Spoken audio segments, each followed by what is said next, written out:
First thing I like to do is mark my casing on both sides. That will give me my sill length, which is 36 3/4 here. Install my sill with 2.5 inch nails. Then we hook onto the top. We get a rough measurement, which here is 50. Back cut some of your 50-inch pieces at 2 degrees.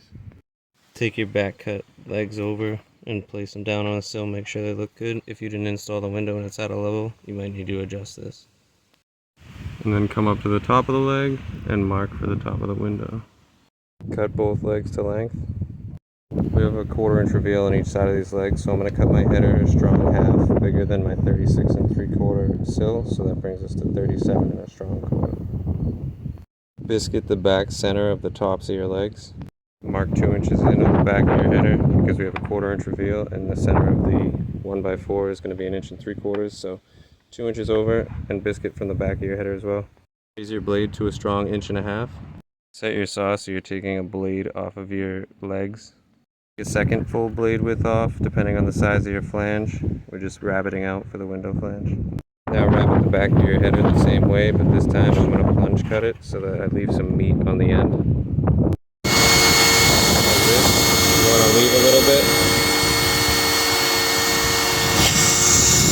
This is what I mean when I said plunge it. That way you still have some meat so that it doesn't want to tilt at all when you go to nail it. That's also why we put the biscuits in first, because the biscuit joiner wouldn't sit on this very well. Now we'll add some glue to our sill to receive our legs. Now we nail the window leg off with 2-inch nails. I angle my inside one away to avoid the flange and for a little extra hold. I leave the top nails out of my legs until I set my biscuits on the header, and then I nail them. I set my biscuits on each side and get glue on top of them. You can see where that rabbit is going to help us and how that plunge makes it so there's no gap or a visible rabbit on the outside. And then we'll go about a 1/4 inch over and just right into place. Set your drip cap and siding and you're all set.